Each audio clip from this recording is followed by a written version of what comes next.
What's on, ladies and gentlemen? My name's Ross, I like games, and today we need to take a good old look at the other starter deck. You see, ladies and gentlemen, the other day I showed you a bunch of new cards that came around from starter deck 9. I didn't show you the new cards that came around from starter deck 10. I'll be honest with you, there aren't a huge amount of them, because we've actually talked about a bunch of cards that are coming in Starter Deck 10, but there are a couple of new ones we can go and take a gander at, and one of those lovely cards is a new level 2 Digitama. It's Nyaramon. Now, it seems like what we basically got is either a purple or yellow Digitama. In this case, it is purple, because we saw that in the green-yellow starter deck, all we got there was a green Digitama. We didn't get a blue one. But that's fine, because as I'm going to show you, there's a couple of level 3s I'm going to show you after this, and both of those level 3s can evolve from either yellow or purple, and I really like the way they're doing that in these starter decks. Digimon are basically going out of their way to be like, you know what, let's make it nice and easy. We're making a dual color deck. We're not giving you entirely dual color Digimon. Now, the Mastermon we looked at the other day, that's a dual color Digimon. More on that one later. But the point is, right now, they don't all have to be dual color. Because if we just make all of the Digimon in the deck able to Digivolve from either of the colors, then it's basically a dual color deck all the way through, and that is lovely. It means you can keep mixing and matching as you go up the evolution lines, and that makes me happy. But what does Nyaramon actually do? Well, when you are attacking, if you have a yellow Digimon in play, draw a card, and then if you do, you trash one card from your hand. So this is important to note, and we see this quite a lot, incidentally, with purple cards. Yes, you get to draw a card, but you don't actually get any further ahead in terms of hand size. You draw a card, you trash a card. You are cycling through your deck more than you are actually drawing cards. And the weird thing is, we've seen this before on the Demi-Meramon from BT3, which incidentally, we were talking about that Demi-Meramon from BT3 just the other day, because that was confirmed as one of the cards which is going to be in Tamer Pack 8.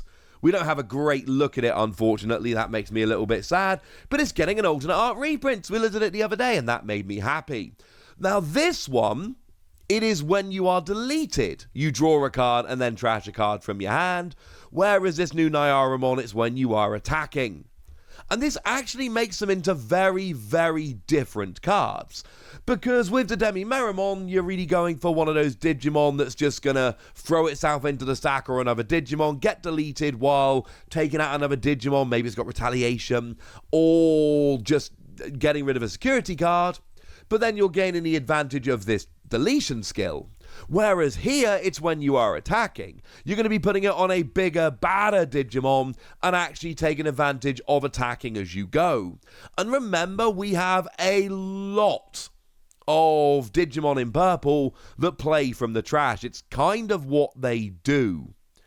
And that means that you're trashing a card here, which is going to allow you to then have access to that card in the trash, which is clearly brilliant. So trashing a card from your hand is good. Drawing a card is good. I really like Nyaramon here. Now, you've got to have a yellow Digimon in play, which is a little bit sad. But frankly, if you've got a yellow Digimon in play, this might be my favourite of all the purple Digitama. I really, really like this one. It's not perfect. You've got to have a yellow card in play. But the fact is, most purple decks have some element of playing from the trash. And now you're telling me that I'm get to draw a card and trash a card every time I attack? Yes! And yet, fine, there will be those really rare situations where you actually don't want to trash anything that's in your hand. And in those situations, it's actually going to be really rubbish. And for that, I apologize. But generally speaking, this is pretty gosh darned awesome. So yeah, consider this one that I am very, very excited about indeed. Moving on then, we've got ourselves a Lopmon, and there isn't a huge amount to say about this Lopmon because it is unfortunately a vanilla card. 3 cost to play normally, 0 cost to Digivolve, 4,000 power. So, look, it's like I said a minute ago. The fact that it can Digivolve from either yellow or purple is huge, because the purple cards in this set, we haven't seen any level 4s, but we have, for instance, seen the level 5 Lady Devamon and the level 6 Mastermon, each of which can either Digivolve from purple or yellow, which means you can use this as a level 3 on top of Nyaromon, but then go into a level 4 purple. Okay, fine, we haven't seen the level 4 purple, but come on, it's definitely going to be able to Digivolve from a level 3 yellow. So this is clearly a very good thing. This is clearly a pretty big advantage. This is clearly wonderful and lovely. As for the card itself, it's not good. It's just not. 3 cost to play is standard, 0 cost to Digivolve is standard, but there's nothing good about Lopmon. There is nothing really good about Lopmon. What we've got here is 4,000 power. That is, incidentally, that is the hook of Lopmon. It's got 4,000 power. But even if we look at things like Rookie Rush and the Rookie Rush hate, you've got things like Volcanic Dramon.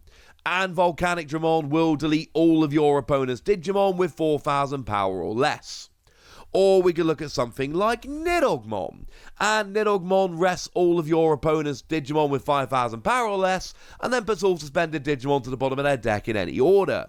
So having 4,000 power is not enough to protect you from these anti-Rookie Rush cards. Generally speaking, 6,000 power is the magic number there. Some go after 4, some go after 5, and I know there's always exceptions that go higher, but even something like Nightmon here is just going to go 4, and that's a problem. Because the only good thing about Lopmon is it's got a bit of extra power, but it's not got enough extra power to really save it from all of the hate cards, so no. Sorry, Lopmon. And even the fact that it's can evolve from either yellow or purple doesn't really help, because we've got Salamon that actually has a skill. Now, Salamon's a 3 cost to play normally, 0 cost to Digivolve, 2,000 power. And okay, fine, the 2,000 power is low, there's no way around it. I don't really care, because that's not why we're playing it. We're not playing it for the power. We're playing it because it can evolve from either of those 2 colours, and it's got an inheritable skill. What does the inheritable skill do? You can Jogress Evolve, or DNA Digivolve is how it's being translated by DigimonCard.dev, this Digimon and your other Digimon into a Digimon card in your hand by paying its DNA Digivolution cost. Now this one is a little bit awkward, but it basically facilitates your Jogress evolution. It means that if you take this Digimon, you can combine it with another Digimon, and you can get your Jogress evolution rolling nice and quickly. But I do think our main discussion on this is going to have to wait. You see, I've been talking to a bunch of people who know what they're talking about this kind of stuff, and it's not entirely clear how this actually works. You see, it specifically says at the end of your opponent's turn. So one of the things it definitely allows you to do is trigger this Jogress evolution going into your turn, which is lovely. But remember, one of the things that has been confirmed about this DNA evolution, this Jogress evolution, is that you can essentially attack with one level 5, attack with the other level 5, and then Jogress, and it activates you, so you essentially get 3 attacks with 2 Digimon. So I'm not sure you want to necessarily DNA Digivolve at the end of your opponent's turn when you could just do so on your turn anyway, because what's the point? So I'm not sure I'm loving that one. One of the things is, this is on a level 3. Now, if we go to Mastermon, Mastermon has Jogress Evolution of a yellow level 5 and a purple level 5 for 0 cost. Salamon says at the end of your opponent's turn, you can DNA Digivolve this Digimon and your other Digimon into a Digimon card in your hand by paying its DNA Digivolution cost. Now, there's 2 things that I can see this can mean. My first response here was, well, hang on a second. Does that mean if I've got 2 of these, I can essentially Jogress Evolve 2 level 4s into a Mastermon in my hand, paying 0 memory, because Mastermon doesn't make you pay any memory, and therefore, instead of fusing 2 level 5s, I'm fusing 2 level 4s, in which case that is a genuine advantage and a reason to do so. Or could it be that Salamon lets me Jogress Evolve, and it's got to be a level 5, but then it doesn't have to have a second skill? But then again, Mastermon Jogress evolves from any 2 level 5s, a yellow and a purple anyway. So does Salamon give you some advantage in that it can be any other Digimon? Or that it can be 2 level 5 yellows? Or does it mean you can essentially have 2 level 4s Jogress evolving? I'm not 100% sure. That was my first reaction when I saw this, but this one's going to take a little bit of explanation. The way I see it is, it happens at the end of your opponent's turn, but again, like I've said, a lot of the time that's not giving me a huge advantage, honestly. In fact, it's a little bit of a disadvantage, because I can't use both my level 5s and then evolve and attack again. So I do think this is probably going to be something along the lines of, you can have 2 level 4s in Jogress evolve rather than having level 5s. It's clearly giving you some kind of easier evolution, but this is one of the least clear skills I think we've seen so far, and we will have a proper chat about it when we get proper news on exactly how it works. I've given you my best interpretation. That is the best I can do for now. But for now, ladies and gentlemen, I want to know what you think about all of this, so let me know in the comment section. Go nuts! Be nice! And then make sure you like this video, subscribe to this channel, follow me on Twitter at TheWasi. That's where we talk Digimon and a whole bunch of other card games. And please do consider checking out patreon.com/PTCGradio, where you can support the channel, get some bonus podcasts and all kinds of fun things. But by far, the most important thing as always, look after yourselves till next time, would ya? Thank you very much for watching. My name's Ross, and you've been watching Wasi Plays.